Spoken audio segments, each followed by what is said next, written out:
চীনা রাষ্ট্রদূত জানালেন, তিস্তা প্রকল্পে অংশগ্রহণে প্রস্তুত বেইজিং। মার্কিন শুল্কের নিন্দা জানিয়ে ঢাকায় নিযুক্ত চীনার রাষ্ট্রদূত ইয়াও ওয়েন বলেছেন, অর্থনৈতিক বিশ্বায়নকে এগিয়ে নিতে বাংলাদেশ সহ বিশ্বের সঙ্গে কাজ করতে প্রস্তুত চীন।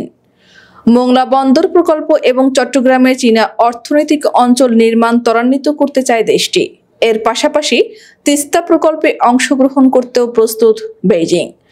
বুধবার সন্ধ্যায় ঢাকার চীন দূতাবাসে দেশটির সরকারের 2025 সালের প্রশিক্ষণ কর্মসূচির উদ্বোধন করা সূচনা বক্তব্য রাখেন ইয়াওয়েন। এতে আরও বক্তব্য রাখেন অর্থ মন্ত্রণালয়ের অর্থনৈতিক সম্পর্ক বিভাগের এশিয়া জেসি ও এফ অনুবিভাগের প্রধান অতিরিক্ত সচিব মিরানা মাহরুক এবং পররাষ্ট্র মন্ত্রণালয়ের পূর্ব এশিয়া ও প্যাসিফিক অনুবিভাগের মহাপরিচালক মোহাম্মদ নূরে আলম। রাষ্ট্রদূত বলেন, চলতি বছর চীন 23টি দ্বিপক্ষীয় সেমিনার এবং 30টি বহুপক্ষীয় প্রশিক্ষণ ও সেমিনারের আয়োজন করবে, যেখানে 500 এর বেশি বাংলাদেশি অংশ নেবেন।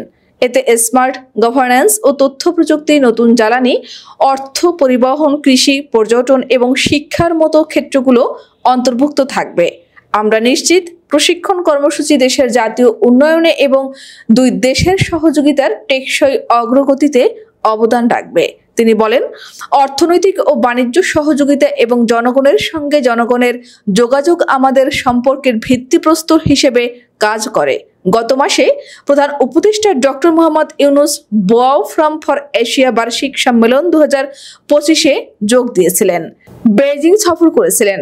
সফরে প্রেসিডেন্ট শি জিনপিং এর সঙ্গে সাক্ষাৎ করেন। এটা চীন বাংলাদেশ সম্পর্ক উন্নয়নে নতুন পর্যায়ে, সেই সঙ্গে আমাদের সমন্বিত কৌশলগত সহযোগিতামূলক অংশীদারিত্বকে অভূতপূর্ব উচ্চতায় উন্নীত করে। ডক্টর ইউনুসের সফর দুই দেশের মধ্যে বেল্ট অ্যান্ড রোড সহযোগিতায় নতুন গতি সঞ্চার হয়। চীন বাংলাদেশের বিশ্বস্ত এবং নির্ভরযোগ্য উন্নয়ন অংশীদার হিসেবে সমাজে ঐক্যমত্য তৈরি হয়েছে। বাংলাদেশ ও বিশ্বের উন্নয়নের জন্য সংস্কার আরও গভীর করবে এবং উচ্চ স্তরের সুযোগ সম্প্রসারণ করবে চীন।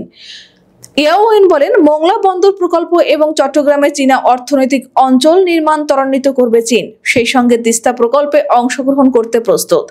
চীন বেল্ট অ্যান্ড রোড সহযোগিতা অব্যাহত রাখবে এবং ডিজিটাল অর্থনীতি, সবুজ অর্থনীতি, সামাজিক অর্থনীতি, অবকাঠামো এবং পানি সংরক্ষণের ক্ষেত্রে আরও সহযোগিতার সুযোগ খুঁজবে। মার্কিন শুল্ক আরোপকে চীন সরকার তীব্র নিন্দা এবং দৃঢ়ভাবে বিরোধিতা করে জানিয়ে তিনি বলেন, বাংলাদেশ ও চীনের অভিন্ন উন্নয়ন অর্জনে একসঙ্গে কাজ করার জন্য একটি নিরাপদ ও স্থিতিশীল আন্তর্জাতিক পরিবেশ প্রয়োজন। সম্প্রতি যুক্তরাষ্ট্র জাতীয় নিরাপত্তা ও বাণিজ্য ঘাটতির অজুহাতে চীন বাংলাদেশ সহ তার সব বাণিজ্য অংশীদারের উপর শুল্ক আরোপ করেছে। এটি সব দেশের বৈধ অধিকারের তীব্র লঙ্ঘন এবং বিশ্ব বাণিজ্য সংস্থার নিয়মকে গুরুতরভাবে লঙ্ঘন করেছে। সেই সঙ্গে এই শুল্ক আরোপ নিয়ম ভিত্তিক বহুপক্ষীয় বাণিজ্য ব্যবস্থাকে দুর্বল ও বিশ্ব অর্থনৈতিক শৃঙ্খলাকে ব্যাপকভাবে ব্যাহত করেছে।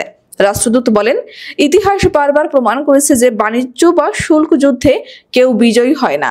সুরক্ষাবাদ ব্যবস্থা একটি অচল অবস্থা। অর্থনৈতিক বিশ্বায়নকে বৃহত্তর উন্মুক্ততা এবং সুষম সুবিধার সঙ্গে অন্তর্ভুক্তির দিকে এগিয়ে নিতে বাংলাদেশ ও বিশ্বের সঙ্গে কাজ করতে প্রস্তুত চীন, যাতে অভিন্ন উন্নয়নের স্বার্থে একটি ন্যায্য বিশ্ব গড়ে তোলা যায়।